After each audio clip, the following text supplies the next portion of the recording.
We have a new sponsor of Adspend. Do you hate money? Well, if you hate money, you're going to hate retention.com. If you love money, you're going to love retention.com. And you're going to hear a little bit more about them later in the show, but you can go sign up right at retention.com if you can't wait till then. Enjoy the episode of Adspend exclusively on the Triple Whale Network.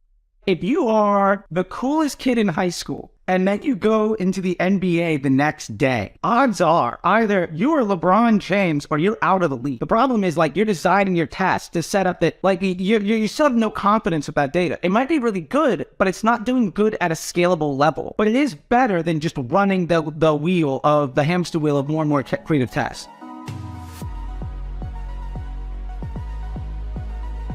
All right, folks, welcome back to your favorite D2C podcast. And boy, do we got one. When I told Melwani about this, I threw it by him. I said, hey, Chuck T wants to come on. What you think? And Melwani said, hell yeah. So here we are, the man with the plan, the best dyed hair and nails in the game, a fantastic LA villa.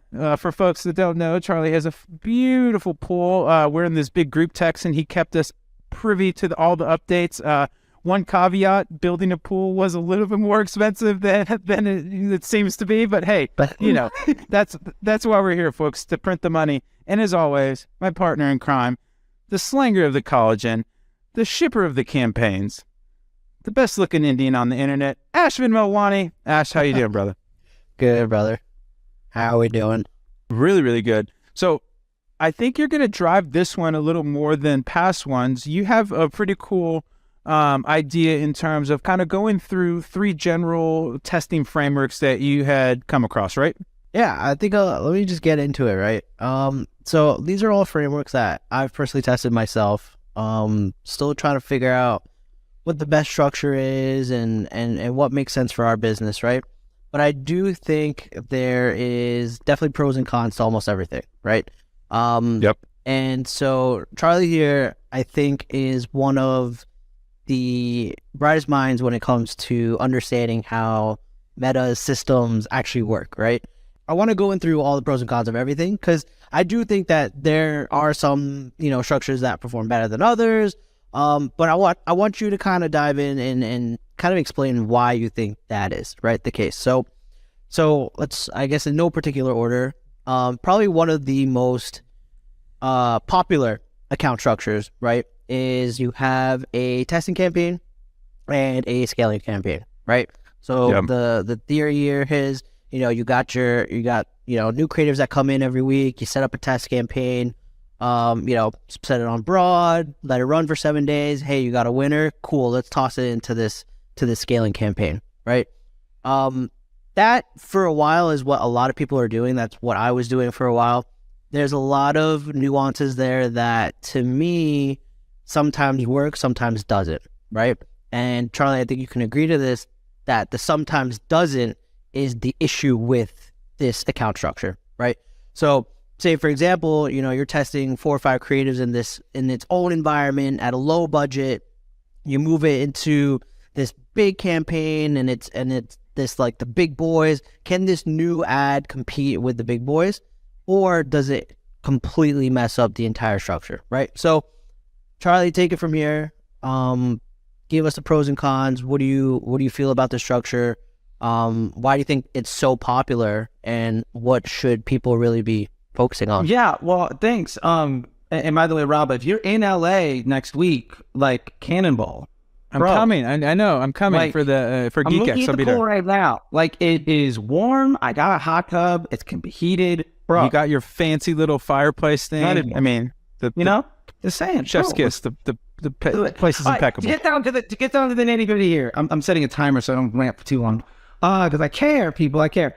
So that being said, boom. Hold on, can I stop you for a second? The Charlie Redemption Tour is working. Never in a million years would you ever put a timer for your rants. I love this. Whenever you do it, it's working. Keep it going. Okay, sorry, proceed. I'm trying. All right. Start. There we go. Okay, so first thing, why is it popular?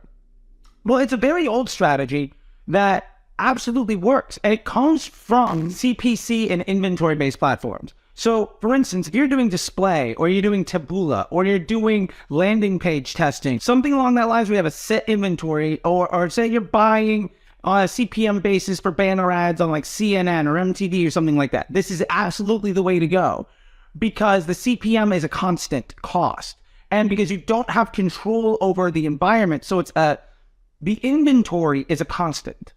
So if the inventory is a constant, you're just testing to see what gets you the best result. So in that way, it absolutely makes sense to isolate your variables, see what works, and then amplify the one that does the best.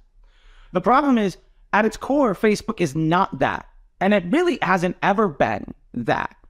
It is an optimized CPM environment, optimizing for the end user experience. So at its very core, the DNA of that test, where it comes from, is something that Facebook doesn't do. And part of the reason Facebook is so successful is because Facebook itself is predicated on using a completely different type of technology. So with that being said, a testing method for something that's obsolete, that isn't built for how the code is written, doesn't really make a lot of sense.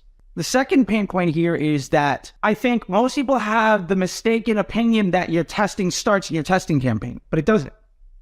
Your testing campaign is seeing what lottery ticket do you want to actually install to your scaling campaign, and your test doesn't actually start until it hits that scaling campaign because it doesn't actually have to spend any meaningful money until it hits there.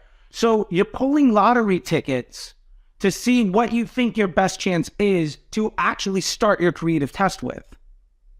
But you're saying, well, it's not total lottery. I've got wins, I've got losses, spend money for 7 days, launch 50 ads. Okay, great. Your winner had what? 3 sales? 5? 10? How many salesmen were doing door-to-door sales inside of that neighborhood where 17 people knocked on the same door every single day? Which one got lucky the most? Is that anything at $50 a day, $500 a day, that you want to spend $5,000 or $50,000 or $100,000 a day on? For me, that's a very low integrity data set built on a non-actionable set of data that I'm then risking the stability of my business on. And I think the other part of that too is because you're launching so many tests, how many different types of attention are you bringing into your store?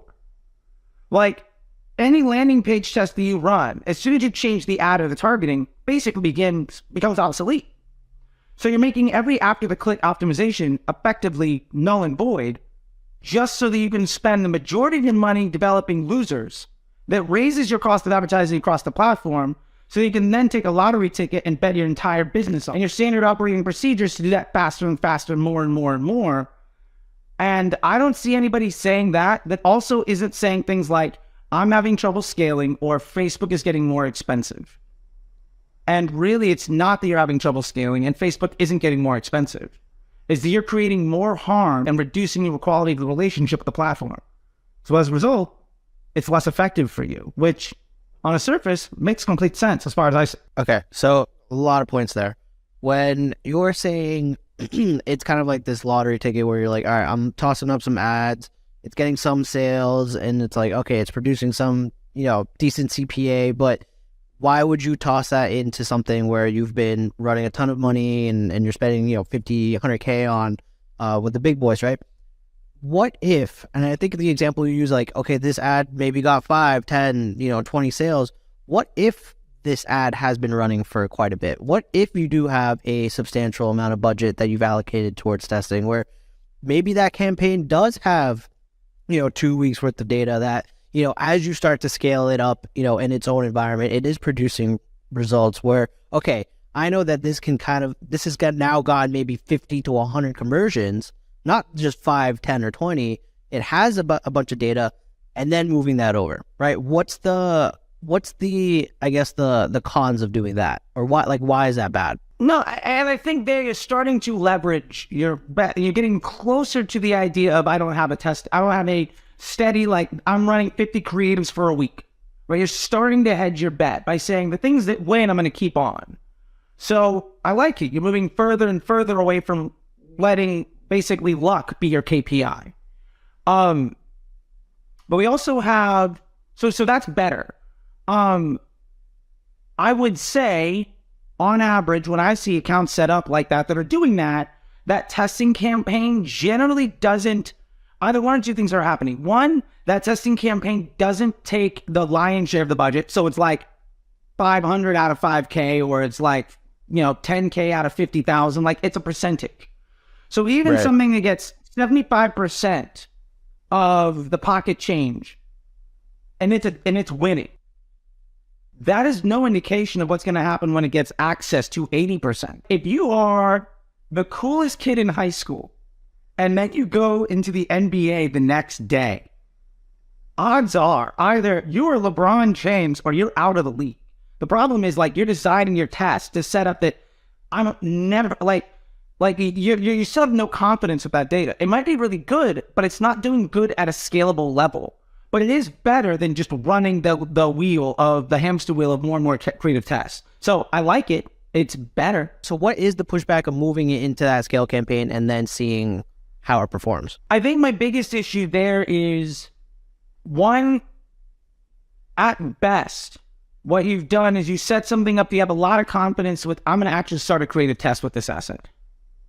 You're just still hedging your bet before the bet actually starts. The problem is it's also in direct competition with, so it's not competing for in like a CBO environment where Facebook is choosing which bucket to put in money in.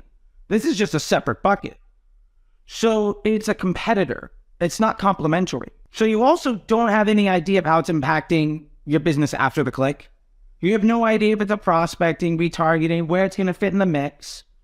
And you don't really have a good idea of how it's affecting your incremental results, off Facebook.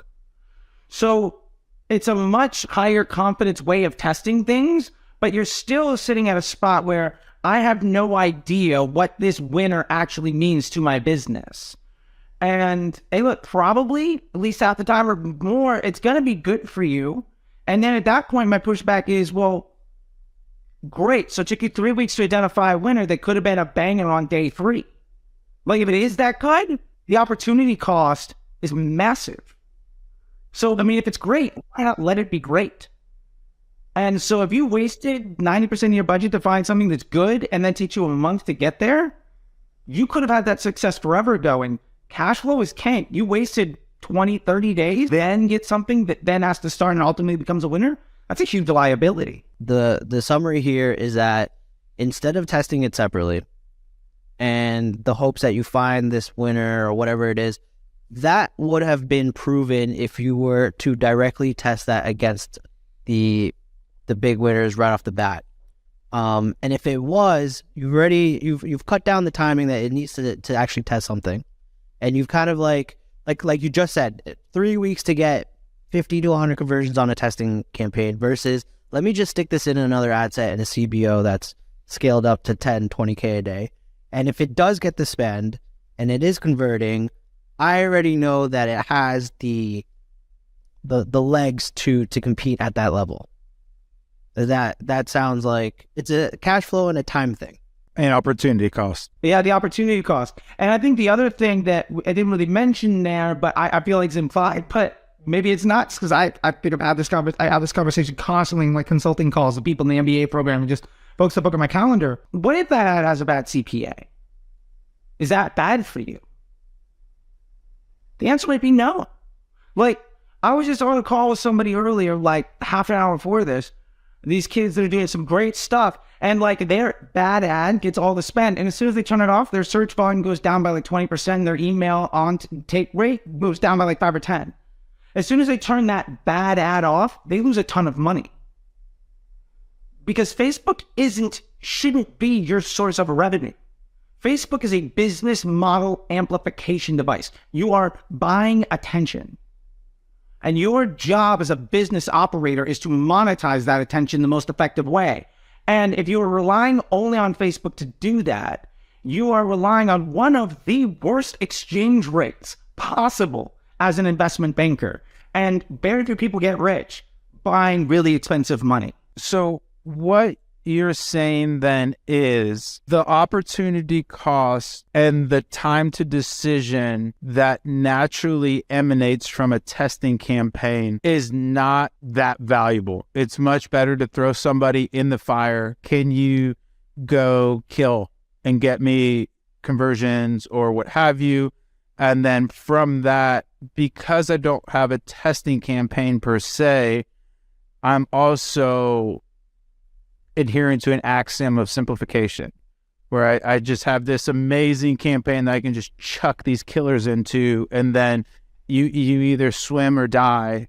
And if you swim, here's more money, go buy a boat. Yeah, because you know 3 things to be true. Number 1, if it doesn't earn spend, it's not good.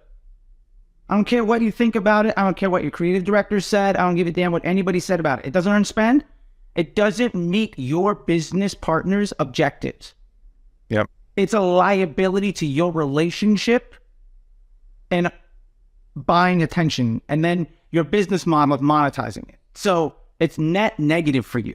To summarize that, right? To say that in layman's terms, this ad, these 4 new ads that I had my creative team put out, this and that, hooks, discovery, research, that ad against what I've been running for the last 2-3 weeks at 100K spend, this and that, does not compete against these 3.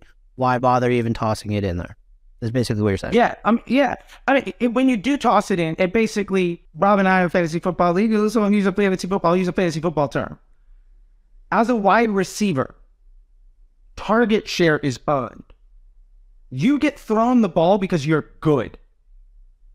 Now, there's a bunch of things that can happen, but good wide receivers get thrown the ball roughly 25% of the time or more. One, sorry for the sporty ball analogies if you're not in sports. So wide receiver is the person that lines up outside. They're usually tall and really good catchers, and they can run really fast. I was just going to push back and say that I think that you actually get targeted not because you're good, because the quarterback prefers to throw to you. A lot of times the quarterback prefers to throw to you. Why? Because you're good. So I think you have the causation inverted, because at the end of the day, Facebook is the quarterback. And if you're good, they're going to throw you way more impressions cheaper than this other receiver that possibly could score a touchdown and have this Tyreek Hill style speed, but I don't know if they're going to catch it. So I'm going to actually go to this other person that I know I can rely on to catch. Facebook's business model as a brand, what they do is they retain attention for as long as possible. Google and Amazon, their business model is to get you off of Google and off of Amazon as quickly as possible. So the business objective of how to be good at Google and how to test for that is how do I give somebody what they want so they leave? Facebook is how do I give somebody what they want so they'll stay? So if that ad doesn't get spent, Facebook and whatever they've decided is this is a liability to our business model. You've given us 12 choices. This choice costs us money. We're not going to let you do it. We're not going to spend there. Or if we do, the CPM is going to be really high. Or so it's going to get leveraged out. So if that ad doesn't get delivery, it's a clear sign that for whatever reason, it's ultimately not meeting the business objectives of your partner. And ultimately, you don't have control over what ads get shown and to who. And if you did have control, that would require you making literally thousands of decisions every second, 24 hours a day. That's impossible. So it's a machine, right? And so your job is, how do I set up my business partner to be effective? Because at best, I can only micromanage a bunch of variations of my business partner. And usually when I do that, I get a much worse result. What do you say to the people who are like, okay, well, I've spent $5,000 on this creative. I need to see if it has some legs or whatever it is and if Facebook's not going to spend on it, well, I have to force spend on it and see what happens myself, right? What do you say to that? Great question. Yeah, I get that a lot. And I will say this. Generally, one of 2 things happens. And believe me, I've in my day, I've done that probably 1,000 times. You spend a couple $100 million, you do that a few times, right? And I will say basically one of 2 things happens. Number 1, that ad does really well in Facebook. The CPA looks great. And then say, okay, cool. So what I need to do is not trust Facebook at all. And in a month, in 2 months, you have an ad account with a bunch of isolated killers that are all dying off faster and faster and faster because you set up a system that predicates itself on you having to be right and that creates depreciation in all of those assets. And while that's happening, generally speaking, your CPMs are going up too.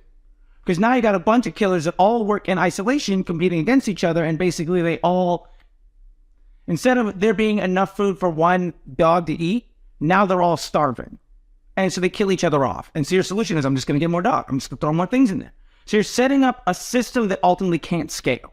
So even if you're right, the net outcome of extrapolating that out 10 moves is you're dead. So probably not a good idea. The other thing that will happen is you do that and maybe it does work for a while and then it doesn't. And you get, what you do see is your other environment gets directly impacted by it. And do I want one ad that works well that I know because I'm forcing delivery, I'm going to see ad fatigue, which is a choice. And I'm creating ad fatigue on this asset while also depreciating my control environment. Is that net positive for me? Do I want to make every one of my employees worse by giving my 1-star employee a month under the sun and then have to rebuild the whole thing? What I don't see happen is you do that, and then you have 3 ads that you're forcing in isolation. Your entire account is just basically those 3 ads, and it works forever.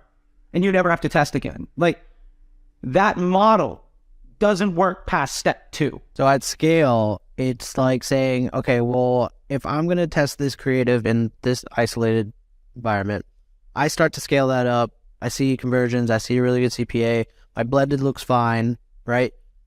Which is what I think I'm hoping marketers are starting to look at more now. It's not just what's seeing, in platform, but your blended, CPA using, our favorite, triple whale, tool. Powerful and shout seeing, and so from there, right, that's where I think we can kind of go back to what you kind of agreed on, which is if I'm validating the test outside the main environment, 100, 200 conversions, whatever, and then saying, okay, well, I have a better bet tossing it back into the big boys. That, to me, I feel like, one, on an investment perspective, I spent $5K on this creative.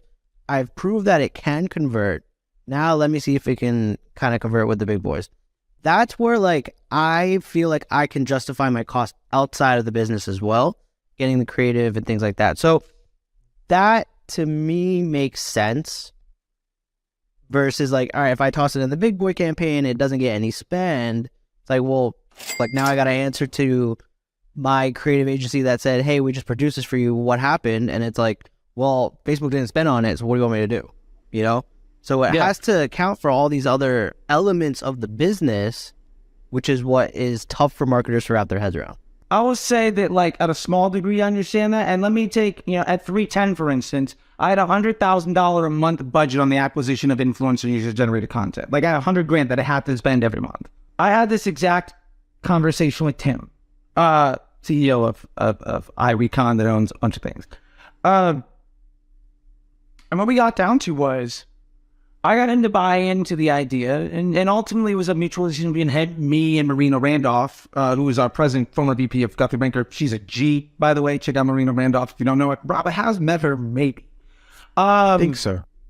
What we came down to was the reason we're paying money to outsource creative is because if we get an ad that we can spend $1 million on, it's worth everything else. The point is, I want to be able to say, now let's take it to the nth degree. I've got a very simple campaign where I've got 4, 5, 6 control ads. And I know the frequency and the CPM by day on these ads. And I know how they're affecting my omni-channel marketing. And I've got the incremental lift nailed down. I can go to my creative team and say, I need a video ad that will target mid-funnel, that's going to have a better CPM or CPA than something else. Here's the thing it has to be. Now my creative shop isn't just dumping out things that they like. And now my creative test can last for weeks or months. Because say it does work and my blended CPA improves, well, the net output of that is I can probably just spend more money on Facebook. I don't even need to move the post ID of that test in my control environment to max down my omni-channel efficiency. But now that creative team is being evaluated on their hit rate of taking the extraordinarily specific creative brief of the business objective that needs to be solved for, and they can deliver hits often enough to pay for themselves. And at Under Outfit, we had an ad that was quite literally from a photo shoot. I built it in the slideshow. I think Felix built it in a slideshow in Facebook's ad unit. Like just here's an ad, here's 5-6 images, put it in a little video. That one ad spent like nearly $2 million. Retention.com isn't just sponsoring Adspend, and Retention.com isn't just there to help you grow your email funnels. They're also an amazing resource for marketers. Check out their podcasts, check out their YouTube channel, check out their resources, including the 5 fundamental marketing flows you need to grow. Get all of that at Retention.com. The link is in the description below. I want to interject here a little bit because I love both of the perspectives, but I don't know where you landed on this, Ash, but I think I might be trending more towards, and you're going to kill me, blasphemy, Charlie's side here, because for me, the situation you get into there is good money behind bad money. If they created an ad that is not performing, do you really want to spend $10,000 to validate that this ad does not perform or whatever percent of budget? And so I think for me, it's a little bit more what Charlie's saying is that you need to have the creative agency more aligned with what you want out of them. And there also needs to be, if $5,000 isn't a lot of money to that business, that's fine. But I'm more of the ilk of, because I've done this as well, where, RIP the creative agency, but we were building ads in Canva that were destroying these high production ads. And so it got to a place of like, dude, we don't need to spend like $20,000 to run this ad account on creatives. Let's spend it more on ads, or let's throw events, or to Charlie's point, let's hire influencers. And so I love the example because I think it comes up a lot, but I think that it is, it can be a bit of a siren song of like, oh my gosh, I spent all this money on this ad. Like, you can flip it into brand awareness, start smashing it across organic, start trying to get some more mileage out of it. But just like there's a economic thingy to get nerdy, of sunk costs. Like that money spent, dog. You pumping the tires on this car that doesn't have an engine. Like, is that really like, I think one of the jobs of media buyers or CMOs or marketing leaders is capital allocation. Maybe you took a bet in that you got the $5,000 done, and it's an amazing video, but in your heart of hearts that like, this isn't a pro. This isn't it's not going to win. And so how can I get the maximum amount of value from this asset without having to put good money behind bad money? So that would be my only pushback to that thing. And again, I think where it gets really tricky is when this is the founder or a high up's brainchild, and you have to be very understanding of the politics of that, because it's very hard to call your baby ugly. And so what I would do is lay out the land of like, okay, cool, we spent X amount of dollars on here, you have me budgeted for Y amount of dollars.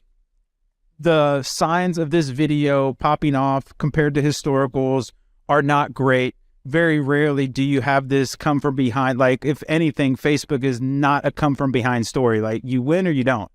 And so then you get to a place of like, here's what's going on. But at the end of the day, it's their money. As long as you can show them, hey, this is the path you want to go down, and you want to go put a bucket of money and light it on fire, and you want me to report on that, that's totally fine. But that's probably what's going to happen. I think that's kind of the best case scenario you can get when you have a lot of vested interests in a certain creative doing well, because I've had that before, and it is, it's awkward where it's like, not to have the crass analogy, but you don't want to give lump sums of money to addicts. It is what it is. That money is gone, dog. Like, that money's gone. No, and it makes total sense.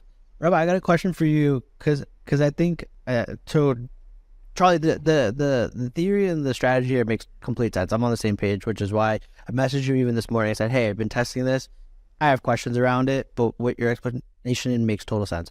Rabba, question for you now, right? Because what you said also kind of like, as a founder or operator who kind of understands this, right? But now you have a team sorry, we're moving away from like the tactics of like ad account structure, but say you have the team where like I have my video editor who's taking his time, editing videos, this and that, all for him to come back and say next week, like, hey, how did that one video perform? I was really looking forward to that and seeing what happens there.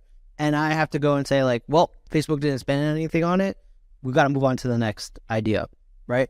And he's just like, well, what if it did work? What if we separated it out? What if we did this, right? How can I now, as like a manager, a person in that managerial role, now have this person understand that when it's technically not exactly their role as like a media buyer to understand why, but have them feel like, hey, their work is being valued, and two, like, we're not just like tossing their shit to the side and just moving on to the next thing, right? Absolutely love this question. I want to get your viewpoint too, Charlie, but this is super near and dear to my heart. One of the companies that was a client was an Australian public company, really big iPhone app.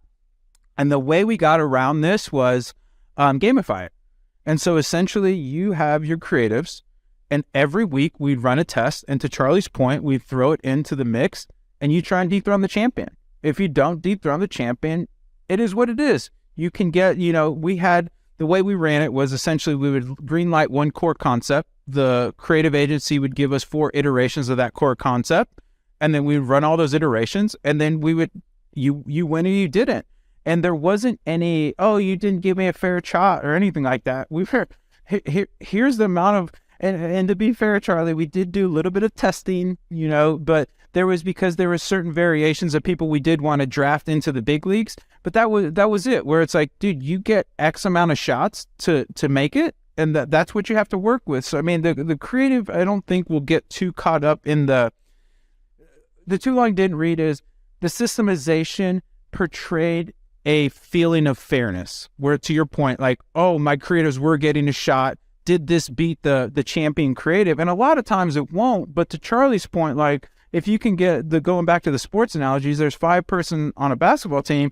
If you can get an awesome like 3rd player, 4th player, even like a 5th player that are still contributing, but you still have your superstars there, that's a win.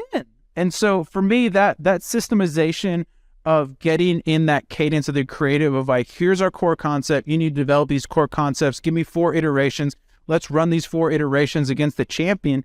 And it was really fun. It was one of the better meetings of the week because everybody was excited. Like, the creatives aren't in the ad account. And as the media buyer, I got to do all this analysis and stuff. And so that was something that I found really helpful to alleviate not only the anxiety of the creative, but bringing a helpful structure around everything. And then it also gave you something to send to management or your boss, right? Like, here's the creative test we ran. Here's what our champion creatives are producing. Did we beat this week? No. And dude, I was there for almost 2 years. And I think like there was 4 times we were able to dethrone the champion out of, 50 tests, maybe 60 tests. So it's what I guess the too long didn't read. And I want to take like a meta level here, no pun intended, is that the best media buyers I know don't think of things in good or bad. They think of things in the scientific method. Here's my thesis. Here's where I think it's going to end up. And then you measure, and here's where it ended up. Because if you get caught up into that good and bad stuff, to Charlie's point, you start to just chase luck versus being able to have a systemic viewpoint of like, this isn't good or bad. Like, the ads aren't mad at me or the ads don't like me. This is totally amoral. Yeah. It's just, is this the system I'm running? And is this system producing the results I want? Okay, this experiment did not. That's great. There's some learnings that I can integrate where, hey, I don't need to put males in my ads. They are absolutely not working. So now I have an even more tighter brief to then give to my creative of like, never use imagery of males. It's not working for us. It doesn't. And so that's what I would say is like, the more you can get into that systemization and the more you can shift your framing from successful or unsuccessful versus thesis verified or thesis nullified, I think that's just, and candidly, it's a better place to be in your head because you start to get, the ego starts chirping at you. Yeah. But that's kind of my little soapbox speech. Keep the emotion out of it. Yeah. I mean, but that's my take. Where are you at, Here's Charlie? what I've done, especially when we've had like the in-house, because it's the out-house, like, oh, you're unhappy with that? Cool. I'll just take my business elsewhere. Like, whatever. You're getting paid. So, whatever. That's on you. Right? Like, if it's a vendor, I'm paying them like $5K a month, that's your motivation. And if you do poorly, I'm going to hire somebody else. You want my business? Do good work. Bottom line. And if I believe in your work and we communicate, you're going to be on the team because I need like one hit every like 6 months for it to be great.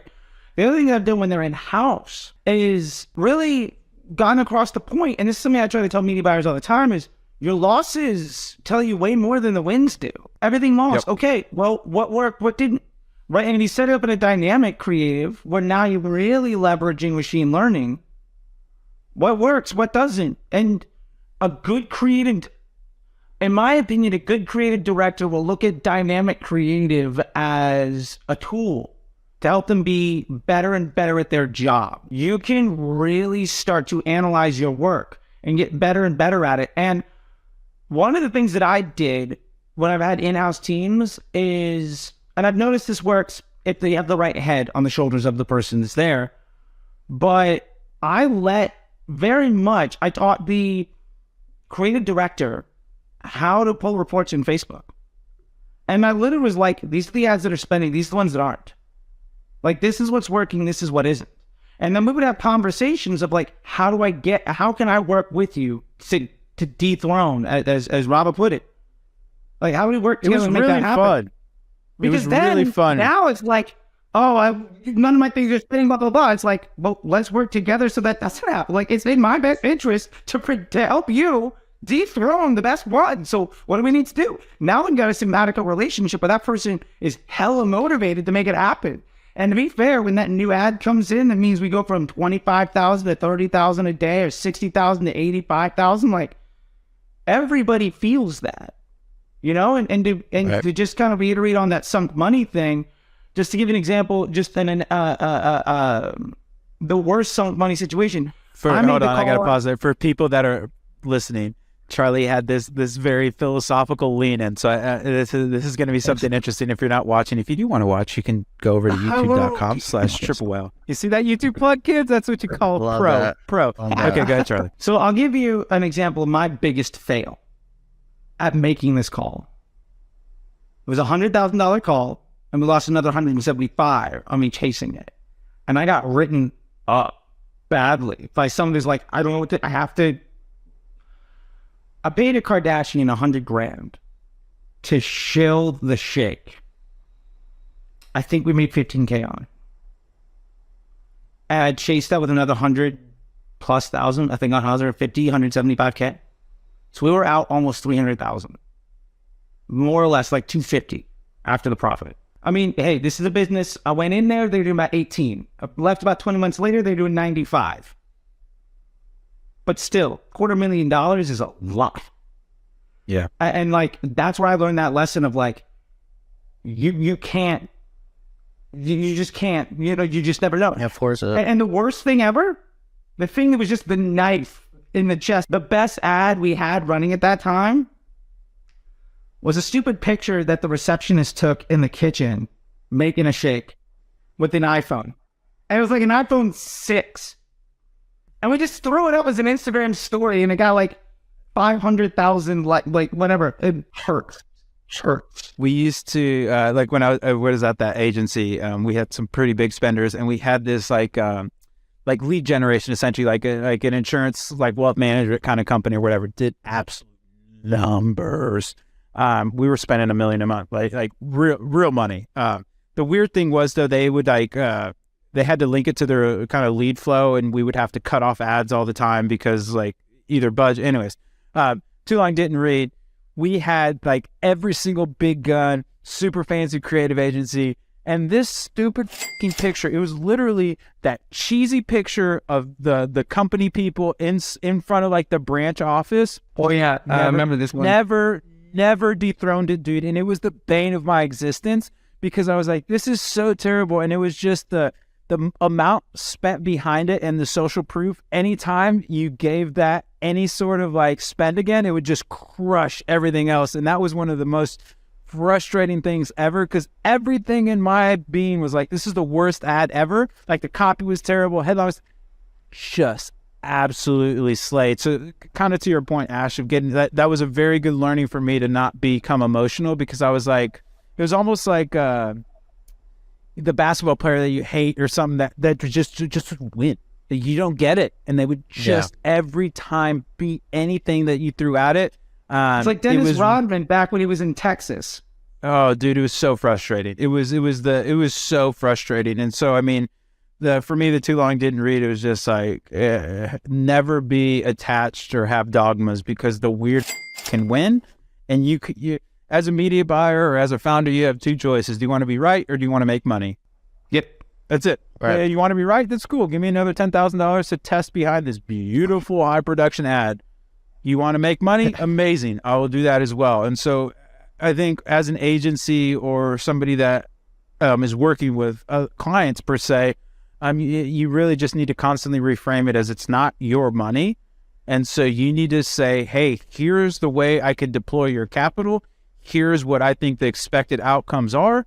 Which way do you want me to drive? And, if it gets to a place that it's really unpleasant for you anymore, then, hopefully you could be in a financial situation that you can maybe move on from that engagement. But at the end of the day, you're driving their boat, and you need to be cognizant of basically everything you're saying is going to be a recommendation. Ideally, it gets to a place of where it becomes a decision, but being able to lay that groundwork and help the founder or whoever your boss is at the time understand the implications of their actions. And sometimes they say, F it, drive the car over the cliff.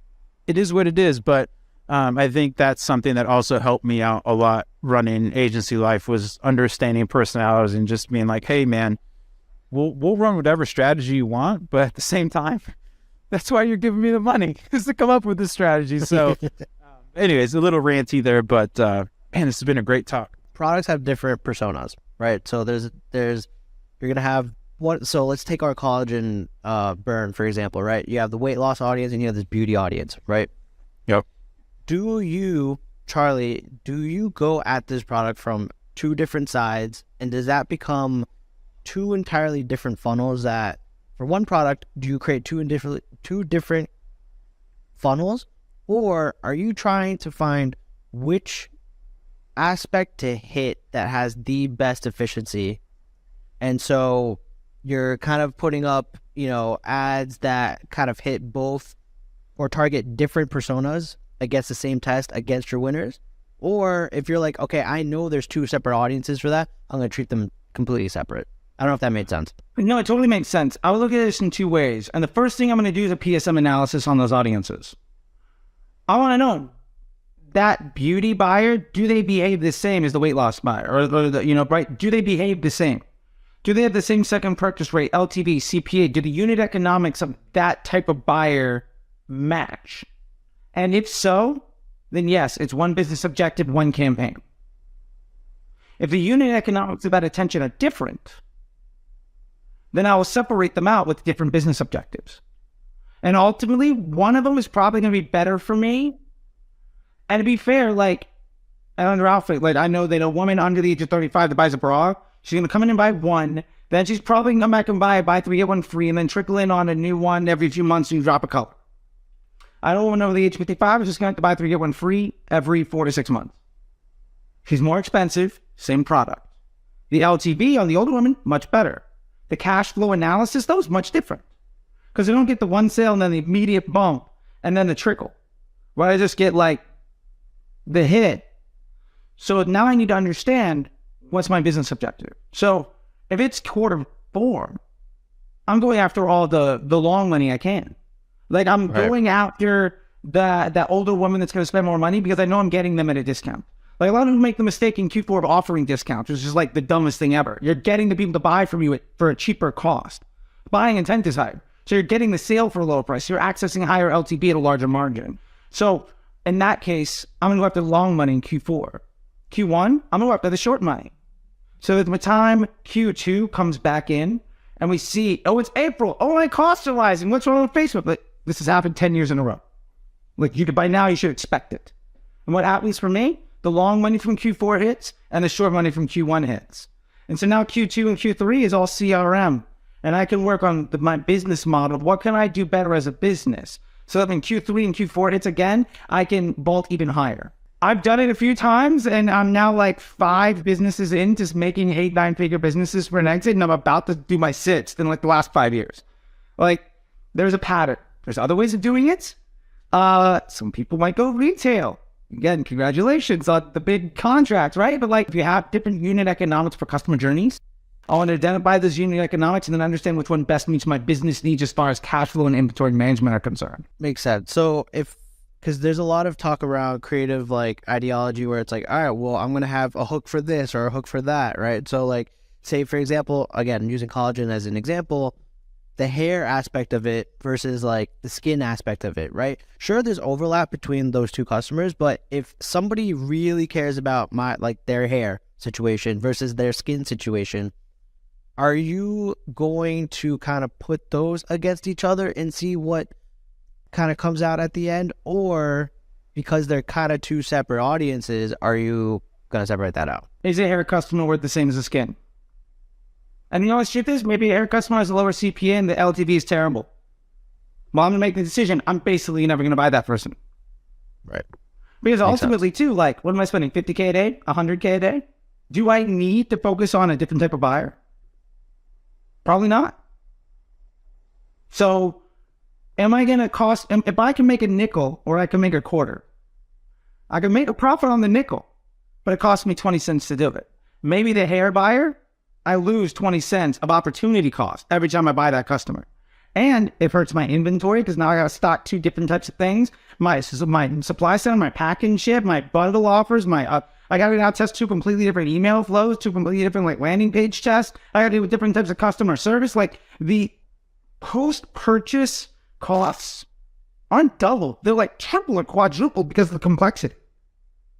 At the end of the day, I'm making my business way more difficult so that I can make less money. And I have to work harder to do it, which objectively makes no sense.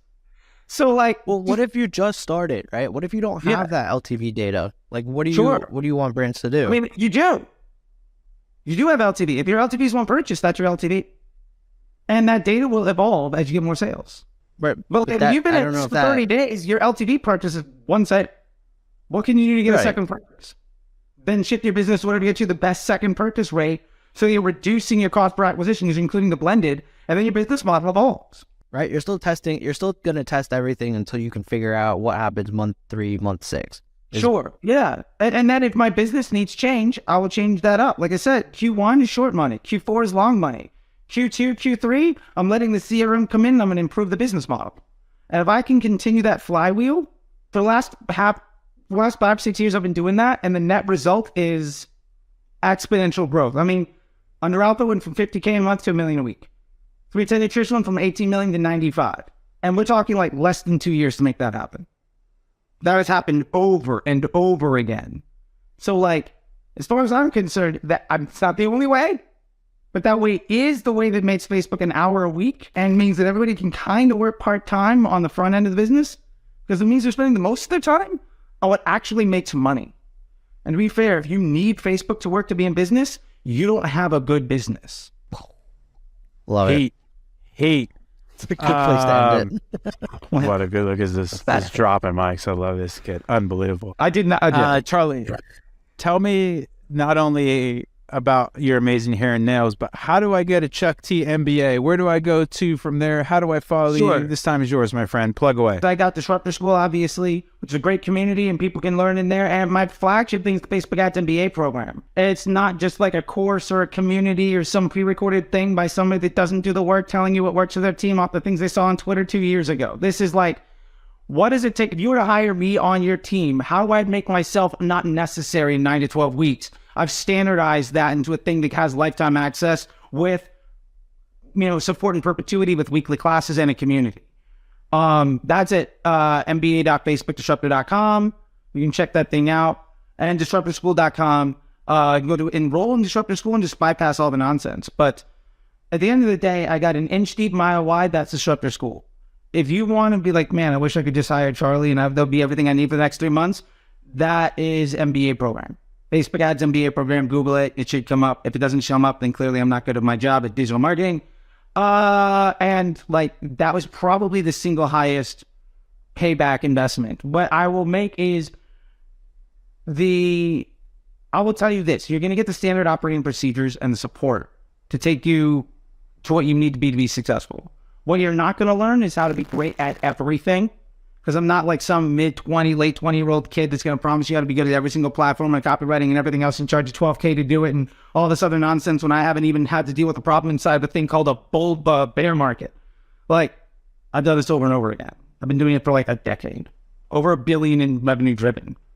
How do I make myself so you don't even need me? That's the Facebook Ads MBA program. Boom. There we go, folks. Go get you some knowledge.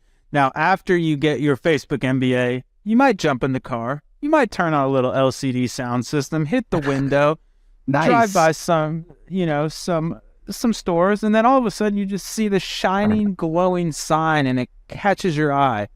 It says Vitamin Shop. And then all of a sudden I think to myself, what do I do? And when I have these types of questions, I text Ash. If I text you, Ash, that I'm sitting outside a Vitamin Shop, what would you tell me to do? Why the hell are you sitting outside? Get your ass inside and pick up Avi Super Collagen Protein. Let's go. And post it on Twitter. Send me a picture. But yeah, catch me on Twitter at AshBelwani. Mentor Pass. Season 2, Chew on This, is in session. Has some really cool guests. Got him. We got Nick Sharma coming on tomorrow night and Alex Beller from Postscript. So we got some heavy hitters. So you don't want to miss that. Coming soon. Are you on the Mentor Pass yet, Charlie? Probably not, obviously. I am. Pointless oh, you are. Oh, great. Yeah. If you don't have the economics for the Facebook MBA or you just want to pick this beautiful man's brain, go get you on the Mentor Pass. Yeah. Kenny's an amazing human. Yeah, I also just have my own consulting.facebookdisruptor.com, which is the same unit economics, but I get all the money. Yeah, okay. Yeah, we love Kenny. Keep your MBA program and do some Mentor Pass if you want. Yeah, no, seriously, I love it. I would love to get more reviews. Kenny's great. I think it's a great way for people to have validated experts there, and at the end of the day, I'm a stranger on the internet that most of you will probably never see. Take the words of other people who you trust that say that I'm also maybe worth my, what I'm charged, and go through that route. I love what Kenny's doing in the validation of these experts, because I don't know that anybody's on there that hasn't earned their way in one way or another. And that is a beautiful thing. Damn, did you just pitch Mentor Pass? Let's go, Kenny. Let's go. We need to get Kenny back on. He's doing some really cool stuff over there. All right, folks, let's wrap it up. We are triplewhale.com. You want to get involved and use the Whale app, ride the lightning, go to triplewhale.com. We have a fantastic newsletter that goes out. Oh, yeah, the Disruptor School's gear. We have a newsletter goes out every Tuesday, Thursday called Whale Mail. You can sign up right at triplewhale.com/whale mail. For people that are listening, Charlie is distractingly modeling his cool new Disruptor School merch. What else we got? We got another sister show. You're Not Your ROAS. I sit down with some of the best and brightest, and we go through their journey as either operators, founders, etc. You can catch all of that on your favorite podcast network, You're Not Your ROAS, Adspend. If you can, throw a review on this and or sub to the YouTube channel. Like I said, it's youtube.com/triplewhale. We post all of our podcasts there if you prefer to see our beautiful faces and Charlie's wonderful hair. The last thing, merch giveaway. What's the safe word, Charlie, for this episode? Oh, the safe word for this episode? Let's say it's pine. Didn't we get that already? There's too many swingers that come on this show. We've already used pineapple. Look. Let's. We don't have to use pineapple. Call it the brown acid. Let's go with that. Give me one more swing. I can't be promoting the hurrah here. Come on. Give me one more. Give me one more swing here, kid. You are 0 for 2. Do not strike out when we pick a word for you. Oh, give me one more. My dog's over here, so let's go after this guy right there. That's Barkley. Oh, I love Barkley. There we go. Amazing. Okay, so message me at Robert Rahill on the Twitters or at Robert Rahill on LinkedIn. I can't believe you, Charlie. You did not disappoint. At Robert Rahill on Twitters, at Robert Rahill on the LinkedIn, Barkley. And we'll get you hooked up with some awesome Triple Whale merch. And Charlie, dude, thank you so much, man. It's been really cool to be a part of your journey. And for people that don't know, Charlie and I go way, way back. We actually had our first podcast together. It started out. So definitely go check out his stuff. Obviously, Ashvin Melwani, the man with the plan. Go follow all his stuff. You've been doing some work on Twitter. I don't know if I've been not missing your stuff in the past, but it feels like you're pushing the baby. Yeah, you're putting out some really awesome content. So go follow both of these wonderful humans. And that's it. That's all we got for you. Another ad spend in the books. Thank you so much for being a listener, and we'll see you guys next week. Bye-bye.